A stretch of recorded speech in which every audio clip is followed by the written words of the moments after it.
All right. Welcome, everybody. My name is Rita Gupta from CAMH, and welcome to buprenorphine induction strategies with Ken Lee and Adam McInnes. This session will run from 11:35 to 12:35. If you do have questions, you can post them in the chat box, and Ken and Adam will let you know how they will be responding to the questions, whether that be throughout or at the end of the session. Just a gentle reminder that after this session is completed at 12:35, there will be a break. And following that, before the sessions in the afternoon, there is also a keynote speaker, Maycat. So you're most welcome to join us for that. I'd like to thank Ken and Adam for joining us, and I'm going to hand it over to them. Thank you.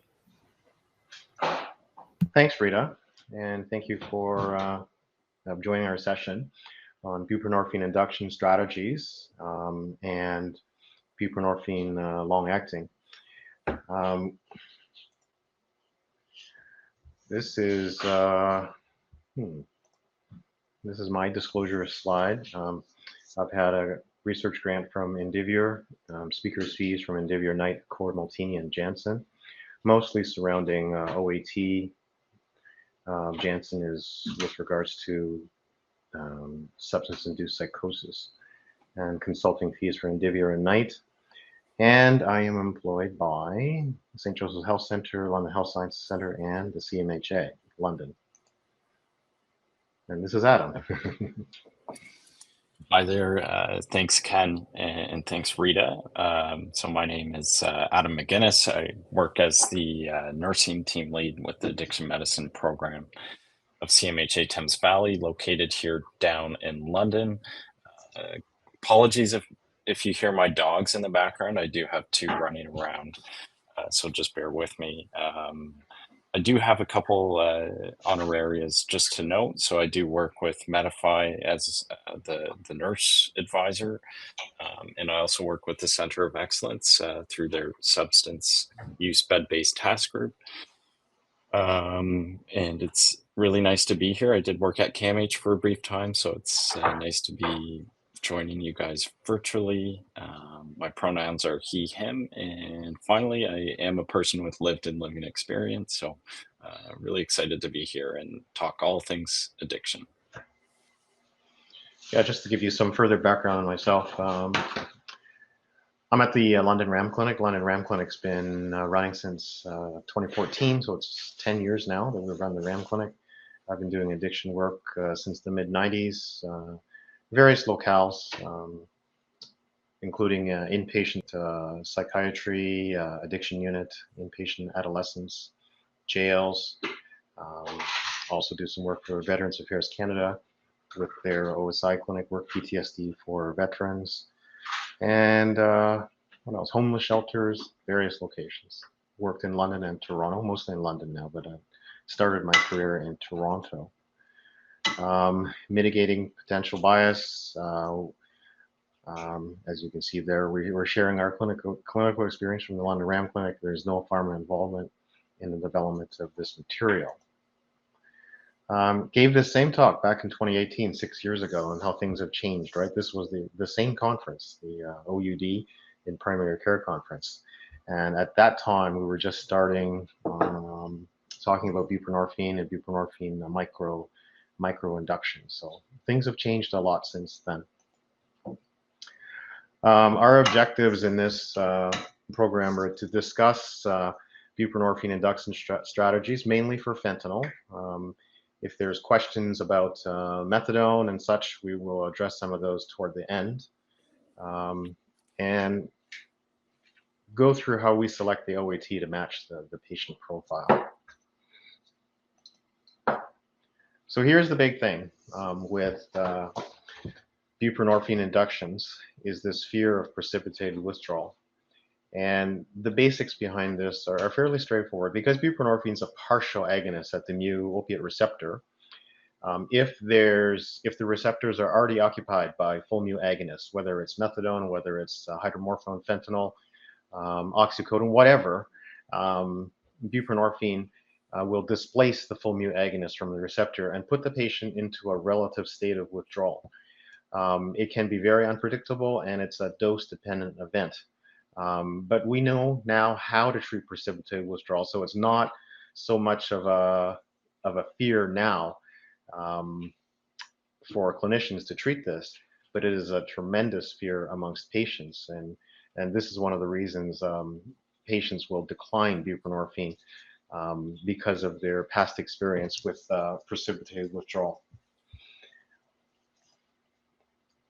So here's the basic principles of precipitated withdrawal. This comes from Mark Greenwald's work, and I have consulted with Mark Greenwald extensively over the years, over the past 10 years on this, the concept of mu-opiate receptor occupancy by buprenorphine, by fentanyl, by hydromorphone, and the displacement of those molecules from the opiate receptor. And this is his work, and if you look at this graph, the y-axis is dosing of buprenorphine, 2, 4, 8, 16, etc. And as you can see, it's a log scale. On the right is the measurement or estimation of the withdrawal. And Dr. Greenwald, out of Wayne State in Detroit, has this area called the area of elevated risk of precipitated withdrawal. And he defines it as a dose of buprenorphine between 4 and 12 milligrams. In our clinical experience, this is what we call the precipitated withdrawal zone, the PW zone. So buprenorphine doses between 2 and 8 milligrams put you at greatest risk of precipitated withdrawal. When you look at the left side of the graph, low doses don't precipitate withdrawal or show a very minor effect in precipitating withdrawal.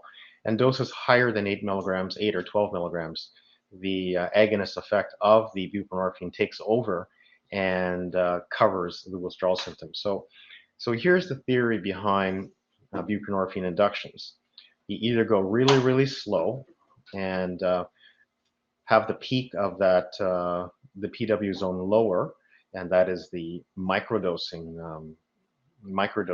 protocols, or you go really, really fast and go through this peak very quickly. With our macrodosing protocols, we're giving 16 milligrams of buprenorphine all at once to bypass this PW zone. And it's very interesting, and Adam has observed this doing these. Adam does most of these macro inductions. We term them the Big Mac for McInnes. And Adam, describe that patient we had that had a transient episode of PW when we gave them 16 milligrams of buprenorphine, and then they had a transient 15 minutes of PW, which was fascinating to observe. Describe that. Absolutely. We have many clinical situations of macrodosing, and that transient period can be very brief, 10, 15 minutes. And we'll go over this a little later in the slides, but we do on occasion treat the patients prophylactically with things like ondansetron and occasionally clonidine and other measures just to make it a smoother process. But from a kind of clinician point of view, as Ken mentioned earlier, it's so important to have a straightforward conversation with the client to know what to expect, because as perhaps many of you have seen, there are quite a few patients that will not touch Suboxone with a 10-foot pole after a poor experience with this precipitated withdrawal. So it's equally important for all team members to provide that education that we're doing things a little differently nowadays and can make it a smoother ride. But yeah, as Ken mentioned, that one particular case, they had that transient kind of area of precipitated withdrawal. And yeah, we watched the goosebumps arrive and then disappear. Mm-hmm. That was amazing. Essentially, if you decrease the area in that displacement area, decrease the size of the PW zone, that's the basic principle of any buprenorphine induction. Whether you go slow, go fast, and regardless of what protocol you choose to use, if you make the whole goal is to make that area under that curve, under that bump, a little bit smaller, or make the bump not as high. So as I mentioned, buprenorphine inductions, either you go really, really slow or you go really fast. The old standard induction was right in the middle, where we put people into the PW zone, where we had patients. We were in the past, when we first started using buprenorphine, we required the patients to show up in clinic in withdrawal, and if they weren't, we'd send them away, and half the time they wouldn't come back, right? But the old standard induction, where you gave people 4 milligrams and waited an hour, see what happens, give another 4 milligrams, and then send them home to come back to day 2. See, our max dose at that time was 8 milligrams, and day 2, 8 milligrams, 12 milligrams, then maybe 16 on the day 3. It took too long to get the patient comfortable, and it maximized your period in the PW zone. So that's why the old standard inductions didn't work that well, and that's why we don't do those standard inductions anymore. I just can't think of doing one in the past few years, Adam. I think we either go really fast or really slow. I can't think of one where I can't think of one where we're making people more uncomfortable, because they'll never come back. That's it. Go big or go home. So we have outlined these protocols in a handout that we have. This is our own protocol that we have. I will go through parts of this, but not go through this in great detail. I'm happy to share this later on with the conference. These resources are also available through the Medify website, through Women's College Hospital. Mel Kahan and Jennifer Wyman run that program. Adam works for that program. A lot of these are on their website. So I'm just going to go through illustrative examples for a few patients here, and to show where we use these different strategies. So here's scenario 1. This is how we used to want patients to present at the RAM clinic to start them on buprenorphine. We wanted them in cows greater than 13. So here's the case where a patient shows up very uncomfortable, usually first thing in the morning, wanting to have their withdrawals treated. They have chosen to not treat it with fentanyl, or fentanyl was unavailable, and they've arrived at the RAM clinic. This is actually probably the easiest patient to treat, right, Adam? Yeah, this is a dream situation.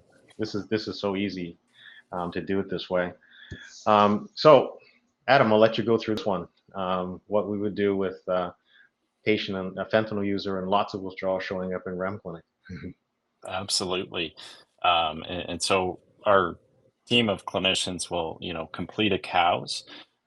And we very much encourage lots of our learners that come through, residents, nurses, doctors, etc., to really rely on those vitals during this assessment, because some of the other pieces can be subjective.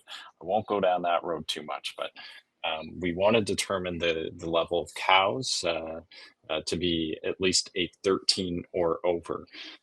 We do consider on Danzatron 8 milligram quick dissolve, just to make the whole process a little more smooth and ensure they're comfortable.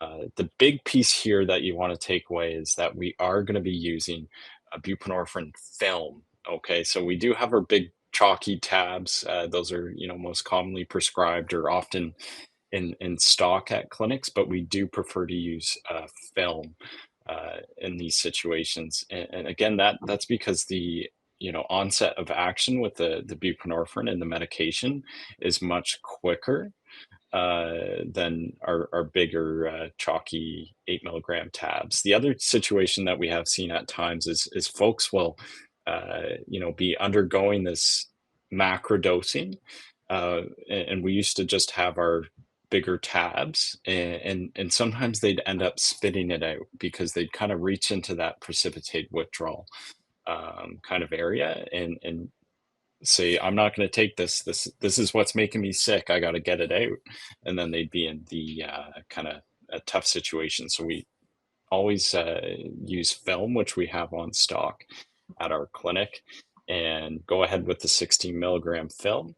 And generally, this process goes quite smoothly, and then we proceed with the Sublocade 300 milligrams in about 30 minutes. There's a quick question here about film coverage in clinic. We actually purchased the film for use in clinic. An 8 milligram buprenorphine film, Suboxone film, only costs $5. We do without the prescribing fee, which we don't have to pay with the pharmacy who supplies us. So they provide it to us at cost with no markup, with no prescribing fee. So if you can work with your pharmacist, your pharmacy, $5 per film, which makes it $10 per induction, is a pretty reasonable cost, in our opinion.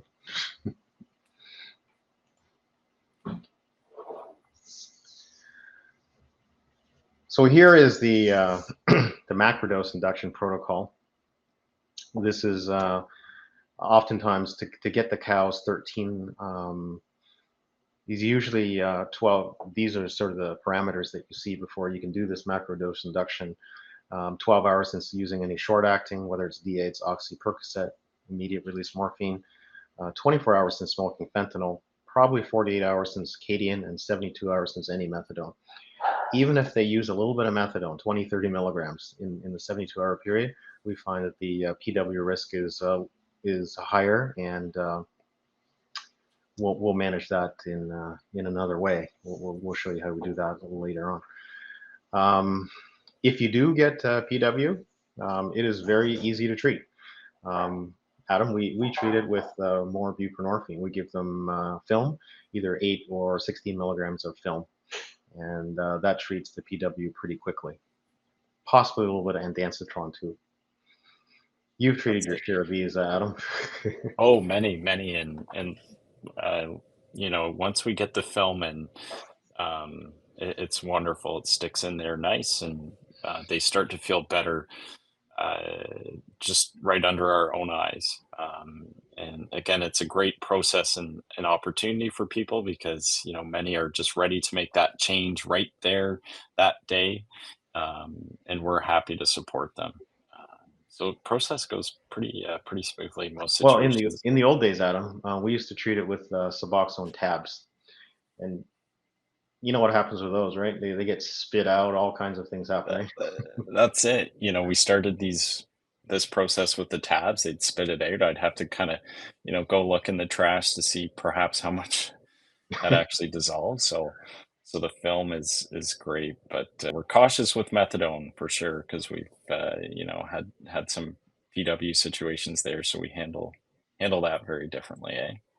Yeah, and it's pretty important to try to get a proper history from the patient, explain to them we're not judging you, we just want to know so we know what to do.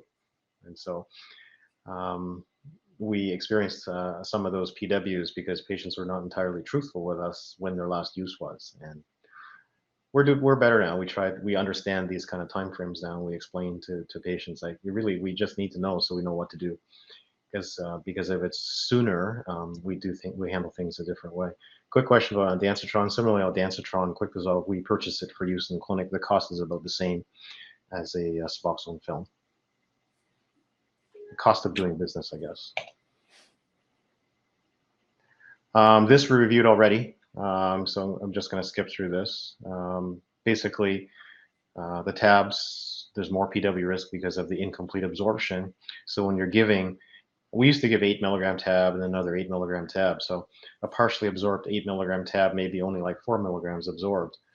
It's hard to give someone a second tab when the first tab caused PW, and you try to convince people that, well, taking more is going to make this better. It's a hard sell.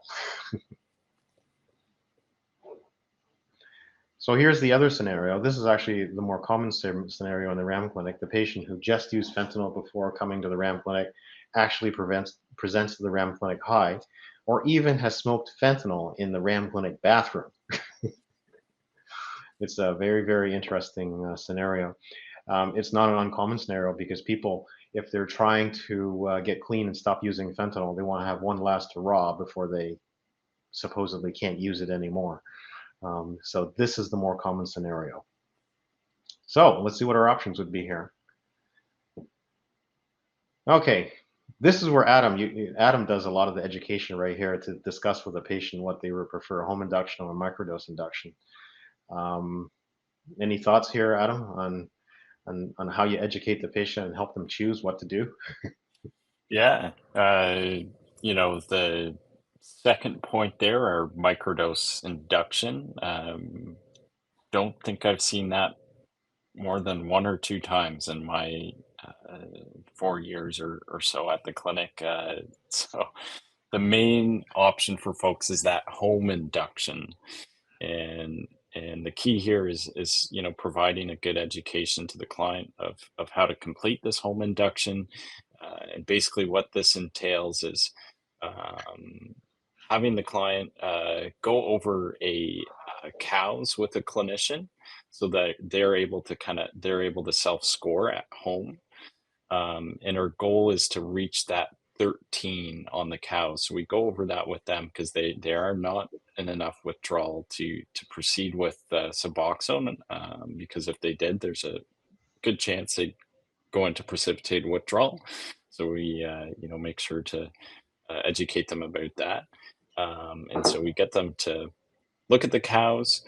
For some clients, I really just try to um, talk about getting as sick as possible, because it can be hard to go through each point. So I say, just get as sick as possible to get that point home. And this home induction process includes 12 tabs of 2 milligrams Suboxone that they'll take every half hour to hour, as you can see here, until comfortable. And so it is a bit of work to get through this night and the next day. I often say short time pain for long time gain, like I do with my Sublocade shots often as well. And a good point here is if PW does occur, we encourage them to take 4 tabs all at once. And so the next morning they come back in and give we'll give an 8 milligram Suboxone and then proceed with a Sublocade 300 about 30 minutes later. I see, Sydney, you've got that great question down there. Any reason why you don't use SOWs? And that's a great No, question. no reason. There's Either no one will be reason fine. there, right? Either one will be Yeah. fine. No issue. So that's our home induction protocol. We have learned with experience over the years that patients, fentanyl users, will often take a few puffs of fentanyl to treat their PW, which is a very effective treatment for PW. Which we can't recommend that, but people know to do that on their own. It doesn't affect the induction. We just ask people to tell us what they used the night before. The problem with this is the return rate is very low. We only get about a 50% return rate on these home inductions. So we may not get someone started on buprenorphine until we've done about 2, 3, 4 of these home inductions, multiple attempts. So this has driven some of our other work with some of our other induction protocols, but this is the now standard home induction protocol. And we have a handout to instruct patients on what to do, in addition to the teaching that the nurses do. We also have this handout. And you'll see that we have a 1-day handout and a 3-day handout. And the reason for that is our RAM clinic is not open every day. So if they come on a Monday, Tuesday, Wednesday, they can have the 1 day overnight and come back the next day. The RAM clinic is not open Friday, Saturday, Sunday. So if they come on a Thursday, they have to do the weekend, the 3-day protocol, and we have this outlined in our handout. The Bernese method is the microdose method. First learned about this way back into 2018, 2019. I actually had an opportunity to visit Dr. Hammig, who developed the Bernese method, and it was actually a case report of a paper that wrote case reports on only 3 patients. And so by the time, we've had lots more experience with microdosing since then. But it did get me a trip to Bern, Switzerland. This is our microdose protocol. We have a handout for it. It's fairly long, but we'll go through some of these microdose protocols now. However you design your microdose protocol, it doesn't really matter. It depends on how fast you want to do it and then how much withdrawal the patients are able to tolerate. With microdosing, it's important to warn the patient it is not without withdrawal. They will always experience some degree of withdrawal. and that determines how fast or how slow you do it. And if you start slow, you can always go slower, or you can go faster as you choose, depending on how much the patient can tolerate. So you can always change mid-protocol, whether you're going to go slow, slower. You could start fast and go slow, or and go even slower. And so the slow microdose protocol involves increasing the buprenorphine dose by 1 milligram a day, usually up until about 8 or 12 milligrams, depending on how much time you have and how much the patient can tolerate. The slower dose microdose protocols often will use these in patients who do not tolerate withdrawals well. And these are often your long-term methadone patients, or patients on very high doses of methadone. We will turn to the slower microdose protocol. And this takes weeks to do, sometimes 3 or 4 weeks, increasing by only 0.5 milligrams a day. And once you get up to about 8 or 12 milligrams for sure, you have other options to move to. There are faster BID microdose protocols. As you can see, they're 0.5 BID, 1 BID, 2 BID, etc., going up to 4 BID, and we'll follow the patients up at that time. We typically do that mostly limited to our low-dose methadone patients on methadone doses of 40 milligrams or less. Patients on methadone 40 to 80 milligrams, we do sort of a hybrid, and 80 milligrams or higher, it's either the slow or the really slow microdose protocol. With regards to any microdose induction protocol, after you reach 4 milligrams, you can start reducing the full agonist.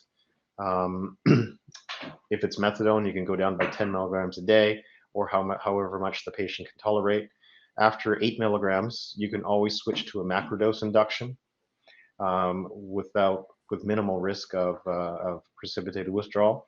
And after 12 milligrams, whether the full agonist is tapered or not, you can stop the remainder of the full agonist, because there's enough mu receptor occupancy by the buprenorphine to cover withdrawal, and then you can taper up, titrate up your dose to comfort after 12 milligrams. So the learning point here is you do not have to taper the full agonist to do a microdose. It requires a very, very patient who wants to do this, to complete these. And I guess the dropout rate for this probably also is about 50%, I would say, Adam. It's not great. Yep. It's also a pretty significant dropout rate. And we don't do it too often. It's primarily methadone to Suboxone to Sublocade conversions, eh? Yeah, Ken? for the most part. So Medify, direct you to the Medify website again. They have these home start protocols, the home induction, and the microdose protocols as well. And you can see that the dosing has been listed there, but you can change those as you wish. You can go slower or faster as you wish. Similarly, these are also, this is a hospital protocol, or emerge protocol as well. And again, these are on the website as well. So here's the third scenario.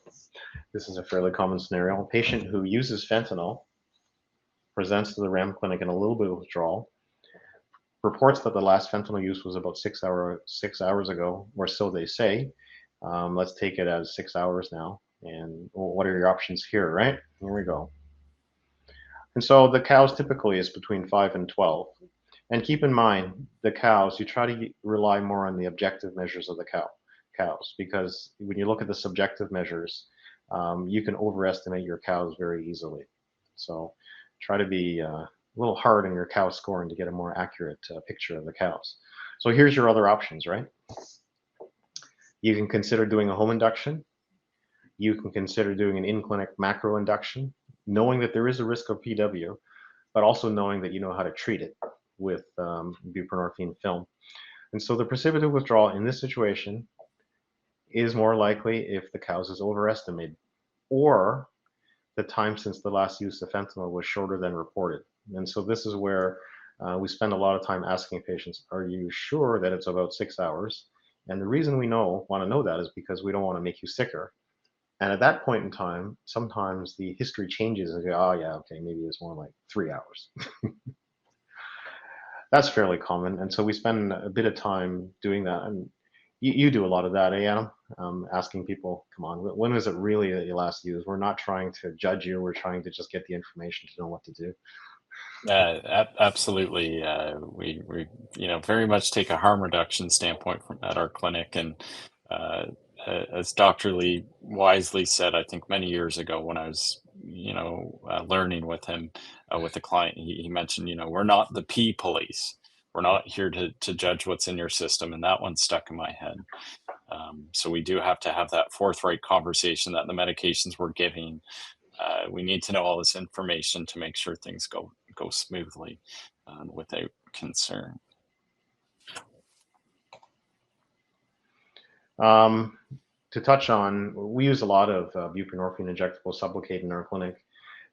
We presented our data at a couple big conference, CPTD and I don't know, 2020, I believe, and CSAM in 2021. And this was outlining our experience with the first 75 patients. So we learned a lot about using Sublocade with our first 75 patients. We know how to use it better during this period of time. For these first 75 patients, we fairly routinely use the 300 milligram loading doses followed by the 100 milligram maintenance, and we learn from that. And it evolved to this. This was published last August 2023. Study out of 6 centers, including our center, looking at the impact of injectable OAT versus OAT with buprenorphine, OAT with methadone on non-fatal overdoses. And just to summarize briefly, I won't go over all of the study, but when we looked at patients, they were a third on methadone, a third on Suboxone, a third on Sublocade. And the key to look at is the right box there. We know that a patient who's on methadone is different than a patient on Suboxone, which is different than a patient who chooses Sublocade. And so we have the unadjusted raw data on the left. We adjusted for fentanyl use, and then we finally, in the third box, we adjusted baseline characteristics of the patients plus their fentanyl use, and that's the one that you really should look at, because when you look at patients, the patients who are on methadone have higher risk activities than a patient who chooses Suboxone versus a patient who chooses Sublocade. Statisticians use various tools to kind of equalize that or take into account the different patient factors. But when we looked at the odds ratio of a patient overdosing, when we looked at Suboxone versus Sublocade, a patient on Suboxone was 17.3 times more likely to have an overdose event. And a patient on methadone versus Sublocade was 22.43 times more likely to have an overdose event. And so this is one of the reasons that drives what we recommend to patients. And interestingly, this study came out from Leiden University in the Netherlands in 2023, January 2023.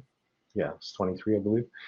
And what they did, and to summarize quickly, they had healthy volunteers, some opiate tolerant, some opiate naive, and they gave people various doses of buprenorphine.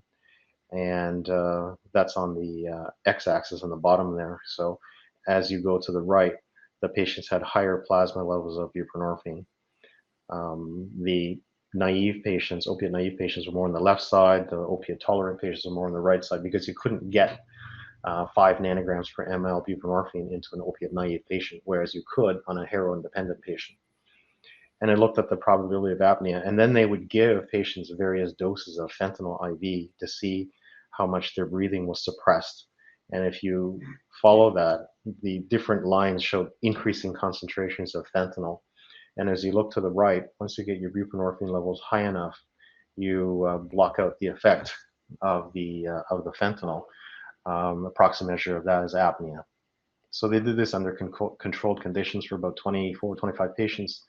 And that was very interesting, because we looked at Sublocade plasma levels, and the top graph is the standard 100 milligram maintenance, 300 loads, and 100 milligram maintenance. And you can see the plasma concentrations there. 2 nanograms per ml is kind of like that magic number that is thought to extinguish the cravings to use opiates. Now, mind you, that 2 nanograms per ml applies more to hydromorphone and not so much to fentanyl, because the original data that looked at that looked at the effect of hydromorphone on opiate liking.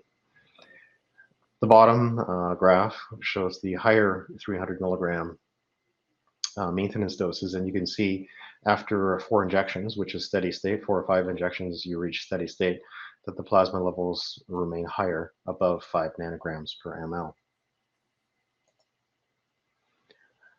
So this is a graph I obtained from Australia, a paper in Australia. And Australia has a number of products, Subutex, which is Suboxone. Subutex is buprenorphine with no naloxone. Sublocade, similar to our product here. Buvidol is the aqueous injection available in Australia and in the US. Weekly or monthly options with various doses available. And you can see the plasma concentrations with buprenorphine alone on the left side, and from 8 milligrams, 12 milligrams, 16 and 24 milligrams. And you can see there's a wide range, right? Let's say 24 milligrams of Subutex, the range is 1.61 to 8.45. Average plasma concentration is 2.91. And so this is why you get patients, some very comfortable in 24 and some not comfortable at all at 24. And look at the various numbers. So 8 milligrams gives you 1.24, 12 gives you 1.71, 16 gives you 1.9, which is close to 2. And that was the target goal before we had fentanyl. And then the Subutex, Suboxone 24 milligrams, and we can go up to 32 milligrams. You don't get much higher with 32 milligrams.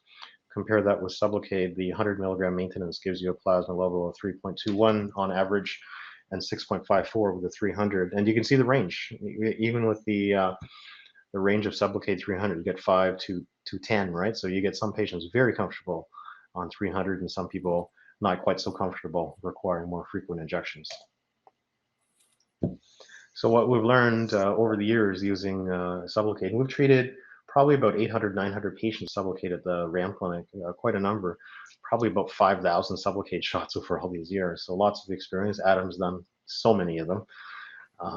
So this is the protocol that we have developed at the London RAM. So I'll let you go over this, Adam, and talk about what patients feel at these various points. Yeah, we sling shots at our clinic, Dr. Lee? It's Yeah. we have quite a few, I think over 200, 300 milligram medications at our clinic right now. We do them a lot. So at the beginning, when we started with Sublocade, we very much followed the protocol of 200-300 loading doses, and then a move to maintenance 100. So our fridges were often half yellow boxes and half of that magenta, purple, pink 300 box. We've now shifted to a large majority of our patients to maintaining on a 300 milligram dose, particularly for any clients that are currently using fentanyl or have used fentanyl in the past. Another indicator for keeping them on the 300 is any past overdose history. And so we strongly encourage folks to maintain on the 300. Again, it's all client directed. So if they want to go to a 100, that's okay too. But most patients are going to be maintained on the 300. So we complete our first dose either in a macrodose situation or take home induction protocol, and we complete that first dose. And for folks that are using fentanyl, especially for some of our heavier users, so a gram or an 8-ball, which is about 3.5 grams of fentanyl, we will strongly encourage clients to come back a week or 2 weeks later. And this is to bump up the buprenorphine levels in their body. And then after that second shot, we can continue to, bring them in at the second or third week for their third shot. I know early on, Dr. Lee, like a lot of our clients would feel withdrawal at that third or fourth week with fentanyl. So we kind of pivoted and started doing this practice, which worked well. And after that, we go ahead with every 4 weeks after that, and so that's our standard protocol. And really good discussions and questions there. I just want to touch briefly on Alex Smithers' question about relationships with the emergency department, where first dose is to be given in ED with follow-up with RAM Clinic. You nailed it on the head. There's a big issue of continuity of care between our community partners and hospital partners. So we're slowly working our way to bridge that gap. And one method, at least for our London RAM Clinic, is we do have the addiction medicine consult service, which is led by Dr. Adam Rocker and our wonderful nurse practitioner, Allison McKinley. So they work in our local hospital system, and we have a very close connection with them to bridge them back to the RAM Clinic. They get a Sublocade injection or buprenorphine in hospital and then come see us. And there's another question here, Ken, maybe you can touch on this. Of the fentanyl patients that get Sublocade, how many stop using fentanyl in the first month? That's a good question. Yeah, it's I would say the minority will stop using fentanyl that first month. Most will continue using fentanyl, but there is even with the single dose of Sublocade, there's a partial blockade effect. And so we were giving them some euphoric blockade and some overdose protection. A lot of the ongoing fentanyl use is driven by bromazolam. And this is why we tell patients just come in and see us when you're, especially during these first 4 doses. If you're feeling uncomfortable at any time, just come in and see us and tell us what's happening. Tell us how much fentanyl you're using. We look at the UDS. The point of care UDS is not that great in detecting bromazolam. A lot of times it will not be detected by our DIPS, but it will be detected by the chromatography. Chromatography's turnaround times has increased quite a bit now, because I can get chromatography results back in about 3 days now. Before it used to be like 10 days. And so if a patient we see on a Monday, Tuesday, I'll have a chromatography back by, let's say, Friday, Saturday. And so after that first dose of Sublocade, oftentimes patients are not comfortable at week one, either because the buprenorphine levels have dropped, or it's insufficient buprenorphine levels, or they're experiencing ongoing withdrawal from benzos, and which is driving their ongoing use of fentanyl. There is a decrease, but I think it's rare that the patient actually stops using fentanyl that first month. So now, Adam, how do you manage our bromazolam people? Great question, Ken. A lot of people, as a clinician or any part of the team, they may hear things like, the shot's not working. I still feel dope sick. I'm still having to use fentanyl.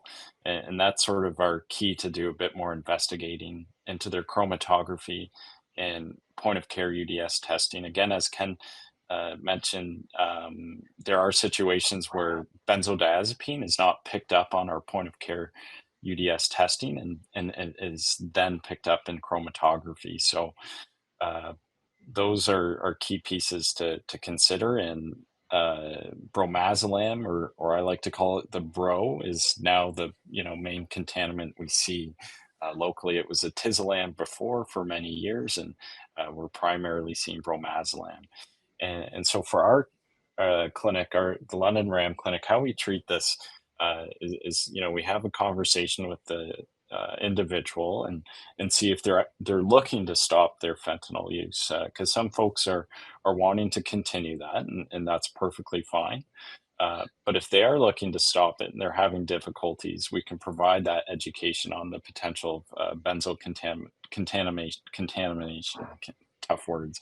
And basically what we do in that situation is have client, stop their fentanyl use. Say they use some at 8 a.m. before they came and saw us that day. We'll tell them to do their best to not use any that day.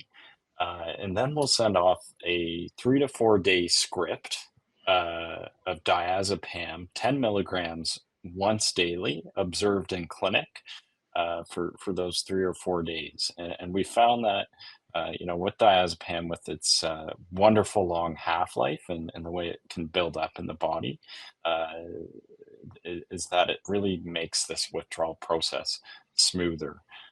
We can't do this every time, Dr. Lee. We do have to have a conversation that they're ready to make this change. But it's Yeah. it's a good option. Yeah, it works about 50% of the time, and we may have to do it 2 or 3 times. But we don't have a permanent, ongoing prescription for diazepam 10 milligrams. Okay. And we often see this, Adam, after 4 doses of Sublocade 300, patients will on their own space their doses out 5, 6, 7, 8 weeks or longer. So we Yeah. tell them to come in every 4 weeks, but they come when they want to come. And so because of this, we learn how long you can gap between Sublocade doses and still be okay. And some patients, it's every 8 weeks, and it's amazing. And if that's what it is, that's what it is. And so we early on learned that the Sublocade 300 milligram dose we recommended for fentanyl users and anyone with an opiate overdose event. And there was actually a paper from Dr. Greenwald that examined this event and examining the benefit of a higher maintenance dose of Sublocade in opiate injecting participants. And so it's nice to see what you're doing is confirmed by other people who are studying things. Very, very late Sublocade doses. I think, Adam, you did one a couple weeks ago, 22 weeks out. Yeah, we can do it pretty late out.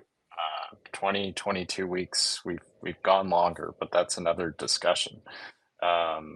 So many folks, they'll get their 4 to 5 injections pretty routinely, and then they hit that nice cruising altitude, Dr. Lee, of just feeling pretty good. Hey, things are wonderful now. I'm not feeling dope sick or having to use, and so they fall off our care, and then they come back.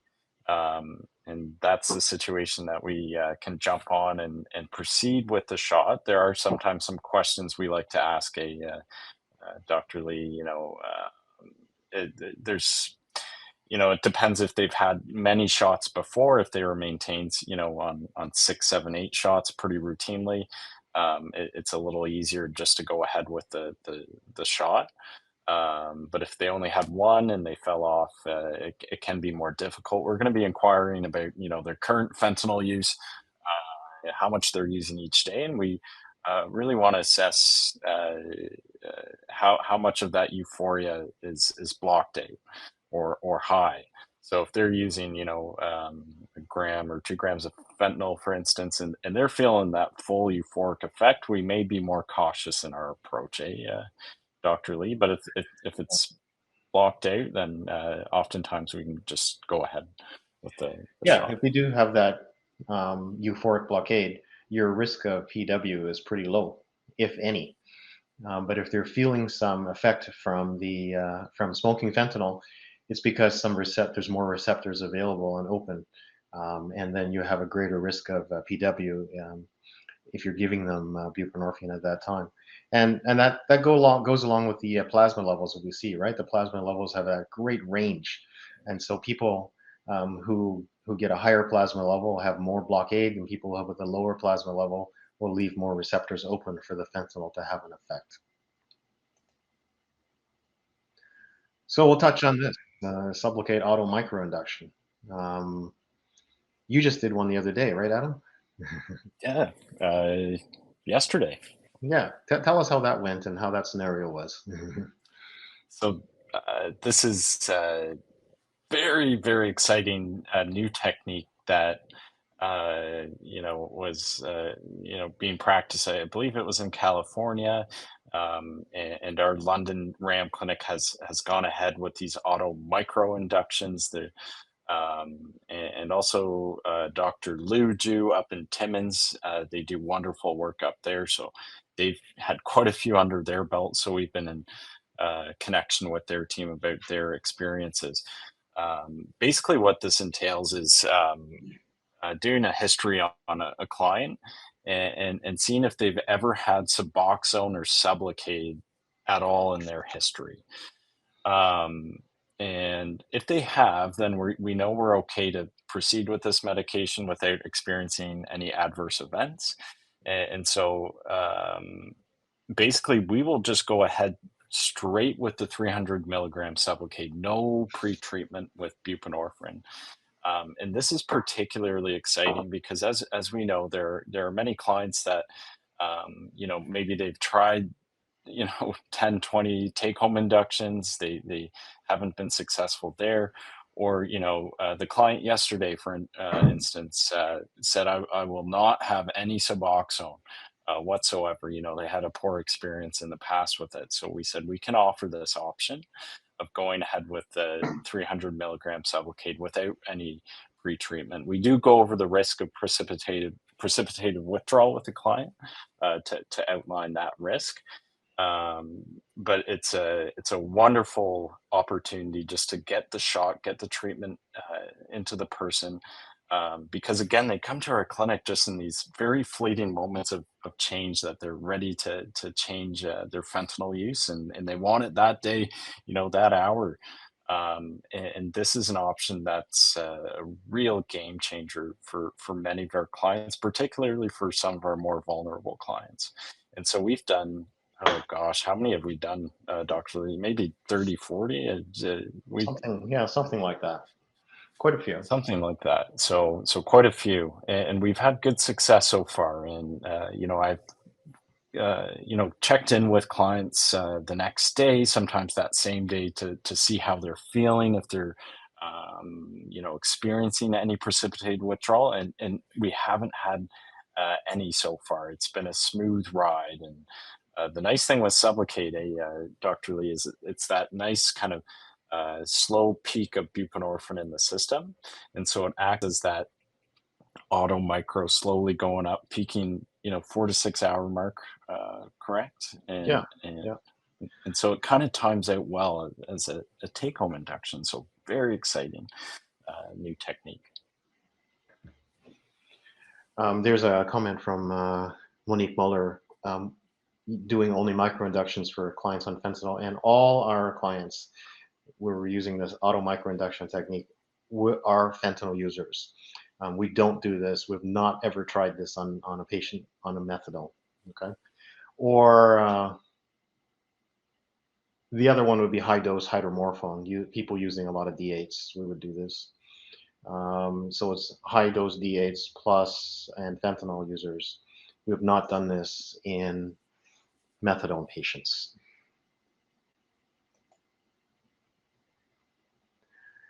So this is sort of as a part of this conference, which OAT do you choose? And we've given this long consideration and looked at guidelines, CRISM, BCSU, Medify.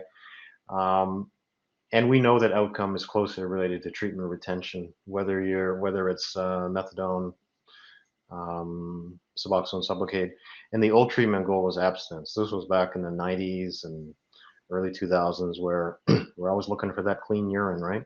But our new treatment goal is now a patient who is alive and retained in treatment, may continue to be using fentanyl, may have reduced their use of fentanyl, may be using in a safer fashion. But basically, our new treatment goal now is a patient who is still alive. And so we don't, we don't expect abstinence. If we do get abstinence, then that's a great thing to happen. But as long as the patient is still alive or may have reduced their use, I think that is our new treatment goal. And so when you're choosing your OAT, the best treatment is one where the patient's engaged and retained in treatment. And it's very important to match the OAT to the patient's goals. And so here's our approach at the London Ramp. We divide patients up into 4 separate groups, and we try to establish that at our intake, through our intake process. And so here's roughly how it goes. And this is a very broad classification. There are the group A patients who continue to want to use fentanyl, have no interest in decreasing their fentanyl use, still want to get high. Perhaps these patients should be directed towards safe supply or SROM. There's the group B patients who still want to use fentanyl, but they're not able to plan they don't want to plan when to use fentanyl. They don't want to be in withdrawal daily. And so these are patients that may choose to go on methadone daily to not have those daily morning withdrawal symptoms where they have to go seek out fentanyl immediately. These patients may be best suited to be on methadone plus or minus SROM. They don't have to plan when you use fentanyl. If they want to use fentanyl on top of the full mu agonist methadone, they can use it anytime they want. Their tolerance is kept higher, and studies have shown that patients on methadone have a lower overdose risk if they maintain that high tolerance. Tolerance is lost very quickly. So if you stop your methadone for 3 or 4 days, you lose that that tolerance very quickly, and the overdose risk therein is back all over again. So the group C patients are patients who we direct towards Suboxone. Suboxone treatment now, we term this as low-dose buprenorphine. When you look at the plasma levels, Suboxone does not provide similarly high buprenorphine levels sufficient to establish euphoric blockade or give any degree or minimal degree of overdose protection. These are patients who may still want to use fentanyl occasionally, but they're able to plan when. And so our patients know, and patients have told us this over the years, that if they want to use fentanyl and get high, all they need to do is stop their Suboxone for 2 days, and then they can use their fentanyl as they wish, still get a high. And then they know as long as you restart your Suboxone within 5 days, there is no precipitated withdrawal. The group D patients are patients who are directed towards Sublocade, and this is what's termed now high dose buprenorphine. These are patients who want to stop using fentanyl or are okay with euphoric blockade or are seeking overdose prevention or protection. So Suboxone is not the same treatment as Sublocade because of the dosing considerations. You can't consider Suboxone equals Sublocade. It's not just the delivery system, it is the plasma levels as well. We, early on in our first 75 patients, we had a fair number of patients drop out of Sublocade because we didn't know the plasma levels are quite like that. We didn't know it was high-dose buprenorphine that provided euphoric blockade. And so we had a number of patients who were given Sublocade, did not like the euphoric blockade. They're probably happy with the overdose protection, but they still wanted to get high, and they would drop out of treatment entirely and not go back to Suboxone or methadone. So now, as part of our triage protocol and our education, when we do start someone in OAT, we want to know if they're a group A, B, C, or D patient. And if they choose to go a group D, as in Sublocade, we tell you, hey, you know, we're going to block out your fentanyl high. Is that something you want to happen? Because if you don't want that to happen, maybe you should be on Suboxone or methadone. And so we have less dropout now because we do that education. And Adam, you talk to patients a lot about this euphoric blockade, and it's a very important clinical measure that we use to follow patients, their frequency of dosing, and is this really your treatment goal? Yeah, we like you said, Ken, we have that forthright conversation with clients all the time, and if they're continuing to use fentanyl while on Sublocade, we do ask about that euphoric blockade, or do you get a high? Is that any different while on Sublocade? Is it less, or is it disappeared? So important information. But as Dr. Lee mentioned, it's very client directed. If they, do want to still feel some of that euphoria, sometimes they'll switch to Suboxone, or sometimes there's situations where clients are maintained on a higher 300 dose, and they want to move down to that 100. And some of the rationale reasoning behind that is they do still want to feel some of that euphoria, and just anecdotally speaking, folks that are maintained on that lower maintenance dose have an easier time to break through the euphoric blockade at that lower plasma level. Okay, I think we've reached the end of our time. There is one question from Sam Lamont about how to treat acute pain in high-dose Sublocade. We have had patients had a number of major surgical procedures. One was a lung transplant, hip replacement, cardiac valve replacement on Sublocade, and anesthesia knows how to manage that intraoperatively and postoperatively. And we are assisted by our acute pain service, Allison McKinley and Adam Rucker, and a couple other doctors as well, whose names escape me. And so it is possible. I refer you to Hans Clark's paper on management of pain in the buprenorphine. So I think that's the end of our time. Is the moderator still here? Yes, I am. Thank you so much, Ken and Adam, for that very informative and current presentation. Thank you to all of you who are joining us here online.